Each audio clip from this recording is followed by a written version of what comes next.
Hello friends, मैं कविता गोयल आप सभी का जीके क्लासेस में हार्दिक स्वागत करती हूँ। आज करेंगे हम हरियाणा जीके के मोस्ट इम्पोर्टेंट क्वेश्चंस। तो चलिए शुरू करते हैं। पहला क्वेश्चन है, समा नामक पर्यटन केंद्र हरियाणा के किस नगर में स्थित है? तो इसका जो राइट आंसर है वो है ऑप्शन ए, गुरुग्राम। जो समा नामक पर्यटन केंद्र है वो हरियाणा के गुरुग्राम जिले में स्थित है। अगर हम गुरुग्राम की बात करें तो जो गुरुग्राम है वो एक अलग जिले के रूप में अस्तित्व में आया था 1 नवंबर 1966 को। गुरुग्राम का नाम गुरुग्राम बदलकर 2016 में रखा गया। 13 अप्रैल 2016 को गुड़गांव से नाम बदलकर क्या कर दिया गया? गुरुग्राम रखा गया। गुरुग्राम क्यों रखा गया? क्योंकि जो पांडव थे उन्होंने अपने गुरु द्रोणाचार्य को ये गांव जो है वो गुरु दक्षिणा के रूप में भेंट किया था, इसीलिए उनके सम्मान में इसका नाम रखा गया गुरुग्राम। वैसे इसकी बात करें तो सपनों की नगरी, मनोरंजन hub, cyber city, millennium city, medicity, electronic city, ये सब किसके क्या हैं? गुरुग्राम के उपनाम हैं। वहीं अगर इसमें कुछ इम्पोर्टेंट झीलें भी पूछी जाती हैं तो कौन कौन सी इम्पोर्टेंट झील हैं जो कि गुरुग्राम के अंदर आती हैं? उसमें है दमदमा झील। दमदमा झील जो है वो हरियाणा की सबसे बड़ी प्राकृतिक झील है। कैसी है? सबसे बड़ी। अगर आपसे प्राकृतिक झील पूछा जाए तो कौन सी है? दमदमा है, जो कि कहाँ है? गुरुग्राम में है। वहीं सुल्तानपुर झील, बसई झील, खलीलपुर झील, ये सब की सब कहाँ हैं? ये भी गुरुग्राम में ही स्थित है। सराय अली वर्दी की मस्जिद भी कहाँ पर है? ये भी गुरुग्राम में है। इसका निर्माण करवाया था अलाउद्दीन खिलजी ने। गोपालगिरी का किला कई बार पूछा गया है। गोपालगिरी का किला भी कहाँ पर है? ये भी गुरुग्राम में है और इसका जो निर्माण करवाया था वो करवाया था गुलाम वंश के शासक थे बलवन ने इसका निर्माण करवाया था। इसके बाद जो गुरुग्राम है वो पहले नगर परिषद था, लेकिन अब क्या है? वो नगर निगम है और नगर निगम का दर्जा इसे दिया गया था 2008 में। ये क्वेश्चन कई बार रिपीट हुआ है कि गुरुग्राम को नगर निगम का दर्जा कब दिया गया? तो ये दिया गया था 2008 में और उसका नाम बदलकर गुरुग्राम रखा गया था 13 अप्रैल 2016 को। नेक्स्ट क्वेश्चन है, गुरुग्राम में शीतला माता देवी का मंदिर किस वर्ष बनवाया गया था? तो ये बनवाया गया था 1650 ईस्वी में। 1650 ईस्वी में राजा जौहर सिंह ने इसका निर्माण कराया था। आपसे पूछा जाए किसने कराया? तो राजा जौहर सिंह ने किसका? शीतला माता देवी का मंदिर का निर्माण करवाया था। और इसका जो शीतला माता देवी का जो मंदिर है इसके बोर्ड का गठन हुआ था 1991 में। 1991 में इसके बोर्ड का गठन हुआ था और जो इस बोर्ड के अध्यक्ष होते हैं वो कौन होते हैं? वो हरियाणा के मुख्यमंत्री जो हैं वो इसके अध्यक्ष होते हैं। और अगर हम उपाध्यक्ष की बात करें तो वो कौन होते हैं? वो जिला उपायुक्त क्या है इसके उपाध्यक्ष होते हैं। गुरुग्राम एक ऐसा जिला था जहां पर सबसे पहले पुलिस कमिश्नरेट सिस्टम लागू किया गया था। 1857 की अगर हम बात करें तो उस समय जो गुरुग्राम के अंदर 3 रियासतें थी और जो सबसे पहला डीसी बनाया गया था वो बनाया गया था कैवेंडिश को। किसको? कई बार पूछा गया है कि सबसे पहला जो डीसी बनाया गया किसको बनाया गया था? कैवेंडिश को बनाया गया था और इसे लोग क्या कहते थे? घमंडी साहब कहकर पुकारते थे। किसको? कैवेंडिश को। तो इसका जो राइट आंसर है वो है 1650 ईस्वी में। नेक्स्ट क्वेश्चन है, बाबा मस्तनाथ का संबंध किस मठ से था जिसे मुख्य केंद्र के रूप में चुना गया? तो इसका किस मठ से था? इनका संबंध था अस्तलबहोर मठ से। ये अस्तलबहोर कहाँ पर पड़ता है? ये पड़ता है रोहतक में। रोहतक का एक गांव है, कौन सा? अस्तलबहोर। बहोर क्या है? बहोर एक पेंटिंग है जो कि बहुत ही फेमस पेंटिंग है, उसी के नाम पर इसका नाम रखा गया अस्तलबहोर। और एक संबंध कहाँ से है? रोहतक से है। बाबा मस्तनाथ का मेला कई बार रिपीट हुआ है एग्जाम में, तो कहाँ पर लगता है? रोहतक में लगता है। और जी कब लगता है? ये लगता है फरवरी मार्च के महीने में। फरवरी मार्च के महीने में ये मेला लगता है रोहतक के अंदर। वहीं रोहतक के अगर हम उपनाम की बात करें तो रोहतास नगर, एजुकेशन हब और हरियाणा की राजनीतिक राजधानी किसको बोला जाता है? ये रोहतक को ही बोला जाता है। रोहतक और चरखी दादरी, रोहतक और चरखी दादरी कि दो ऐसे जिले हैं जिनकी सीमा किसी अन्य जिले या केंद्र शासित प्रदेश से नहीं लगती है। किसी अन्य राज्य और केंद्र शासित प्रदेश से इनकी सीमा नहीं लगती है, रोहतक और चरखी दादरी की। वही अब बात करें तो दीनी मस्जिद, लाल मस्जिद, शीशे वाली मस्जिद, ये सबकी सब कहाँ हैं? तो ये तीनों मस्जिद ही कहाँ पर है? आपकी रोहतक में है। दीनी मस्जिद का जो निर्माण हुआ था वो औरंगजेब के काल में हुआ था। यहाँ पहले जैन मंदिर था, औरंगजेब ने जैन मंदिर को तुड़वाकर क्या कर दिया गया? मस्जिद का निर्माण करवा दिया गया, जिसका नाम रखा गया दीनी मस्जिद। वहीं इसका में लाल मस्जिद भी है, और लाल मस्जिद का जो निर्माण करवाया था वो एक व्यापारी थे, हाजी आशिक अली, उन्होंने लाल मस्जिद का निर्माण करवाया। और शीशे वाली मस्जिद का निर्माण भी कहाँ पर है? ये भी रोहतक में ही है, रोहतक के चमेली बाजार में है। शीशे वाली मस्जिद से क्वेश्चंस पूछा जाता है कि इसका जो प्रवेश द्वार है वो कैसा बना हुआ है? तो इसका जो प्रवेश द्वार है वो संगमरमर का बना हुआ है। किसका? लाल शीशे वाली मस्जिद का। वही महम की अगर हम बावड़ी की बात करें तो महम की बावड़ी भी कहाँ है? ये भी रोहतक में ही है। और महम की बावड़ी का जो निर्माण करवाया था वो 1638 में सुद्दो कलाल ने करवाया था। कई बार पूछा गया है किसने करवाया था? सुद्दो कलाल ने करवाया था महम की बावड़ी का निर्माण, और इसको वहां के लोग ज्ञानी चोर की सुरंग के नाम से भी जानते हैं। चौबीसी का चबूतरा, ये भी कहाँ है? ये भी महम और रोहतक में ही है। और यहाँ पर एक है चौबीसी का जो चबूतरा है, महम रोहतक में है। यहाँ की खासियत ये है कि यहाँ पर जितने फैसले होते हैं वो पुलिस द्वारा नहीं होते, वो 24 गांव की पंचायत के द्वारा होते हैं। वहीं एक झील से क्वेश्चन आता है, कई बार रिपीट हुआ है, तिल्यार झील। तिल्यार झील भी कहाँ पर है? तिल्यार झील रोहतक में है। वहीं गौकर्ण का तालाब भी कहाँ पर है? गौकर्ण का तालाब भी रोहतक में ही है। वहीं मुख्य गुरुद्वारों की बात करें तो लाखन माजरा गुरुद्वारा, गुरुद्वारा बंगला साहिब, ये कहाँ? गुरुद्वारा मंजी साहिब, ये सबकी सब कहाँ पर हैं? ये भी आपके रोहतक में ही है। रोहतक में जो है, रोहतक जो है साइकिल के लिए सबसे ज़्यादा प्रसिद्ध है।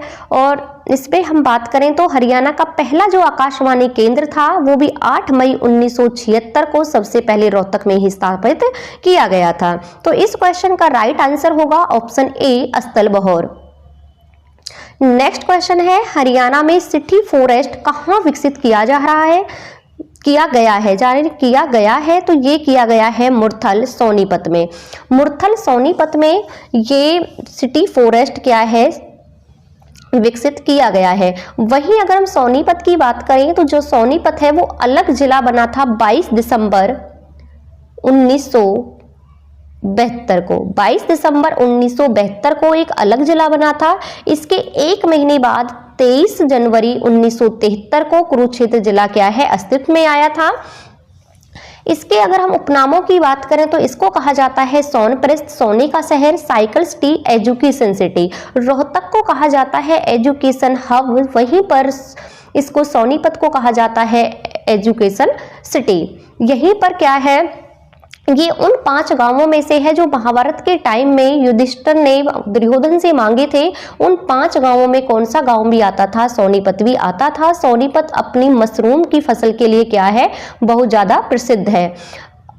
मूलचंद जो जैन है हरियाणा के गांधी के नाम से मशहूर है, मूलचंद जैन, उनका संबंध भी कहाँ से है? उनका संबंध भी सोनीपत से है। सबसे प्रथम जो आधुनिक आंगनवाड़ी जो केंद्र खोला गया था वो नंदघर था, और वो कहाँ पर खोला गया था? वो हसनपुर गांव में खोला गया था, सोनीपत में। एक बात आती है, नगर निगम इसको घोषित किया गया था 1 जून 2015 को। 1 जून 2015 को क्या है? सोनीपत को नगर निगम का दर्जा दिया गया था। वहीं हम प्रमुख यूनिवर्सिटी की बात करें तो पंडित लक्ष्मीचंद जो यूनिवर्सिटी है वो अटेरना सोनीपत में ही है। एक क्वेश्चन आता है कि शेष सैया पर लेटे हुए विष्णु की मूर्ति हमें कहां से मिली है? तो वो भी मिली है हमें सोनीपत से।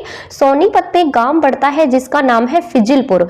फिजिलपुर से हमें ये शेष सैया पर लेटे विष्णु भगवान की क्या मिली है? मूर्ति मिली है। वही हम ओपी जिंदल ग्लोबल विश्वविद्यालय की बात करें तो ये भी कहां पर है? सोनीपत में है।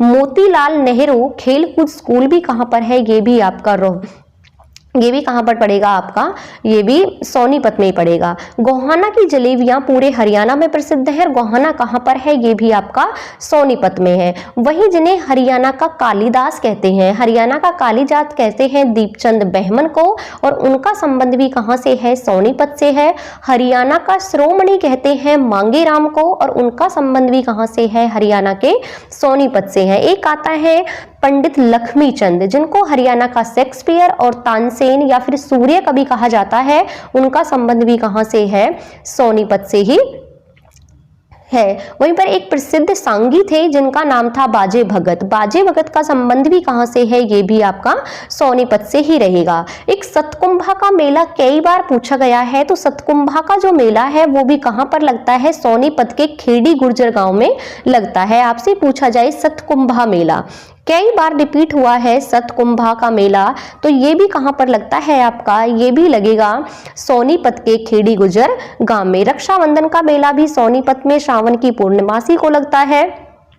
वहीं हम बात करें कि जो हरियाणा के एकमात्र परमवीर चक्र विजेता थे कर्नल होशियार सिंह, उनका संबंध भी कहां से है, उनका संबंध भी सोनीपत से ही है। वहीं मामा भांजा की दरगाह भी सोनीपत में ही है, खिज खां का मकबरा भी सोनीपत में है, पीर जमाल की मजार भी वहीं पर है सोनीपत में, फूड पार्क भी राई सोनीपत में है।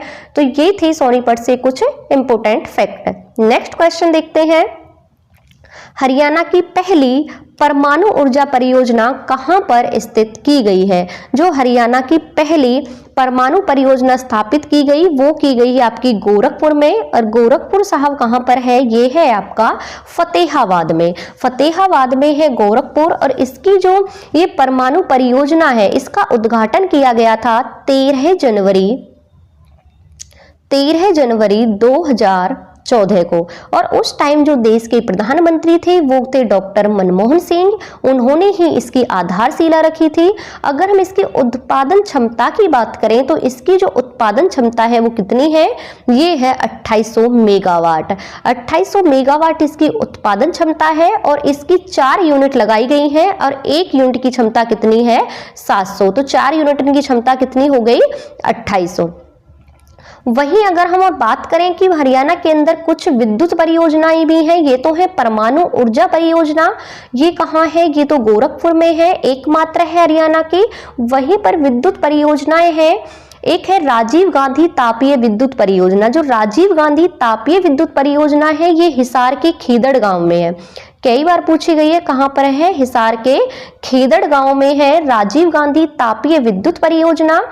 और इसकी हम स्थापना की बात करें तो ये इसकी स्थापना हुई थी 14 अगस्त 2010 को, किसकी, राजीव गांधी तापीय विद्युत परियोजना की। एक है पानीपत तापीय विद्युत परियोजना, तो नाम से ही पता चल रहा है पानीपत में के आसन गांव में स्थित है, और ये सबसे पहले इसकी स्थापना की गई थी 1997 में। वहीं महात्मा गांधी तापीय परियोजना या फिर बोले इंदिरा गांधी तापीय परियोजना, ये दोनों ही परियोजना कहां पर है, ये झज्जर में है। महात्मा गांधी तापीय परियोजना की शुरुआत 2012 में हुई थी, वहीं पर इंदिरा गांधी तापीय परियोजना की शुरुआत 2011 में हुई थी। और इंदिरा गांधी तापीय परियोजना का जो अन्य नाम है वो है अरावली सुपर तापीय विद्युत केंद्र। एक आता है दीन बंधु छोटूराम तापीय विद्युत परियोजना, तो ये कहां पर है, ये है आपकी यमुना नगर में। नेक्स्ट क्वेश्चन है, सोहना शहर किसके लिए प्रसिद्ध है। जो सोहना शहर है वो गर्म पानी के झरने के लिए प्रसिद्ध है। ऐसी मान्यता है कि इस कुंड में नहाने से सभी चर्म रोग क्या हो जाते हैं, दूर हो जाते हैं, किसमें, गर्म पानी के झरने में नहाने से। और ये कहां पर है, ये सोहना में है। और सोहना कहां, किसके अंतर्गत आता है, किस जिले के अंतर्गत आता है, तो सोहना आपका गुरुग्राम जिले के अंतर्गत आता है। नेक्स्ट है, वह कौन सी नदी है जो हरियाणा और उत्तर प्रदेश के बीच सीमा बनाती है, तो ये है आपकी यमुना नदी। जो यमुना नदी है ये हरियाणा और उत्तर प्रदेश के बीच 320 किलोमीटर की क्या बनाती है, 320 किलोमीटर की सीमा बनाती है। वहीं हम हरियाणा की जो यमुना नदी है इसके हम उद्गम स्थल की बात करें कि निकलती कहाँ से है, तो ये यमुनोत्री ग्लेशियर से निकलती है। उत्तराखंड के गढ़वाल में है बंदरपूछ, वहां पर एक यमुनोत्री ग्लेशियर है, वहां से अगर निकलती है। यमुनोत्री की ग्लेशियर की ऊंचाई की बात करें हम तो कितनी है, 6330 मीटर है। वहीं ओवरऑल इंडिया में बात करें कि जो यमुना नदी है इसकी लंबाई कितनी है, तो इसकी है 1376 किलोमीटर। 1376 किलोमीटर टोटल बहती है और उसके बाद ये प्रयागराज में कहाँ किससे मिल जाती है, गंगा से मिल जाती है और वहीं पर बनता है त्रिवेणी संगम। तो प्रयागराज में किससे मिल गई, ये मिल गई आपकी गंगा नदी से। कौन सी, यमुना। अगर हरियाणा में हम बात करें तो हरियाणा में यमुनानगर जिले में एक स्थान पड़ता है ताजेवाला। ताजेवाला से ये क्या करती है, ये हरियाणा में प्रवेश करती है ताजेवाला के कालेश्वर से। और उसके बाद ये पानीपत, सोनीपत और उसके बाद आती है फरीदाबाद, पलवल से होते हुए उत्तर प्रदेश के अलीगढ़ में क्या कर जाती है, प्रवेश कर जाती है। कौन सी, यमुना नदी। और इसी पर बना है हथनी कुंड बैराज। कई बार पूछा गया है कि जो हथिनी कुंड बैराज है, हथनी कुंड बैराज कौन सी नदी पर है, ये साहब आपकी यमुना नदी पर है। और ये कहां पर है आपका, अगर जिले की बात करें तो यमुना नदी पर यमुनानगर में है, यमुनानगर में है। तो कौन सी नदी हरियाणा और उत्तर प्रदेश के बीच सीमा बनाती है, ये बनाती है आपकी यमुना नदी। वहीं अगर हम बात करें मारकंडा नदी की, तो मारकंडा जो नदी है वो हिमाचल प्रदेश के नाहन से निकलती है। हिमाचल प्रदेश के नाहन से शिवालिक की पहाड़ियों से निकलती है। कौन सी नदी, मारकंडा नदी। और ये सबसे पहले अंबाला जिले में प्रवेश करती है। कौन सी, मारकंडा। वहीं पर हम बात करें हैं साहिबी नदी की, तो साहिबी जो नदी है वो राजस्थान से निकलती है। राजस्थान में भी बहरोड की पहाड़ी से निकलती है। और बहरोड की पहाड़ी से निकलने के बाद ये 150 किलोमीटर राजस्थान में बहने के बाद हरियाणा में रेवाड़ी जिले से प्रवेश करती है। आपसे पूछा जाए कि जो साहिबी नदी है वो हरियाणा में किस जिले से प्रवेश करती है, तो रेवाड़ी जिले से ये प्रवेश करती है। और रेवाड़ी में ही बना हुआ है मसानी बैराज। कई बार रिपीट हुआ है कि मसानी बैराज कहां पर है, तो मसानी बैराज आपके रेवाड़ी में है। और कौन सी नदी पर है, ये आपकी साहिबी नदी पर है। इसके बाद क्या होता है कि ये गुरुग्राम में आकर दो धाराओं में बट जाती है और आगे जाके ये दिल्ली के में जाकर ये किससे मिल जाती है, यमुना नदी से मिल जाती है। कौन सी, साहिबी नदी। वहीं अगर हम घग्गर की बात करें तो घग्गर पहले तो सदा नीरा नदी थी, लेकिन अब कैसी है, मौसमी नदी है। और ये कहां से निकलती है, ये हिमाचल प्रदेश के समीप डागसाई है, डागसाई से ये निकलती है और हरियाणा में ये पंचकुला कालका से प्रवेश करती है। और इस घग्गर नदी को ही पाकिस्तान में हाकरा नदी के नाम से जाना जाता है। पूछा जाए कि किस नदी को पाकिस्तान में हाकरा नदी के नाम से जाना जाता है, तो किसको जाना जाता है, ये जाना जाता है आपकी घग्गर नदी को। तो इस क्वेश्चन का राइट आंसर है यमुना नदी।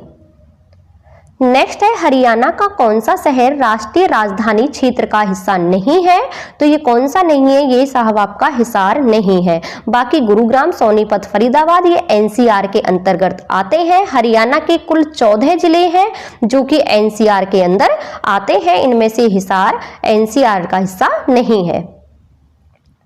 नेक्स्ट है गुरुग्राम किस प्राचीन गुरु से संबंधित है, अभी डिस्कशन किया था, ये गुरु द्रोणाचार्य से संबंधित है। क्योंकि द्रोणाचार्य जो थे वो कौरव और पांडवों के गुरु थे और पांडवों ने जो है गुरु द्रोणाचार्य को गुरुग्राम जो है वो गुरु दक्षिणा के रूप में दिया था। हरियाणा की कौन सी नदी राजस्थान से निकलती है, तो अभी बताया था कि हरियाणा की जो साहिबी नदी है ये राजस्थान से निकलती है। और राजस्थान में कहाँ है, मनोहरपुर और जीतगढ़ के पास बहरोड की पहाड़ी है और वहां से ये क्या निकलती है, हरियाणा के रेवाड़ी से ये हरियाणा में प्रवेश करती है। और रेवाड़ी में भी अगर हम पर्टिकुलर स्थान की बात करें तो कोट कासिम, आपसे पूछा जाए कहां से, रेवाड़ी ना मिले तो कोट कासिम से हरियाणा में प्रवेश करती है। मसानी जो राज है वो किस पर है, ये आपका साहिबी नदी पर ही बना हुआ है।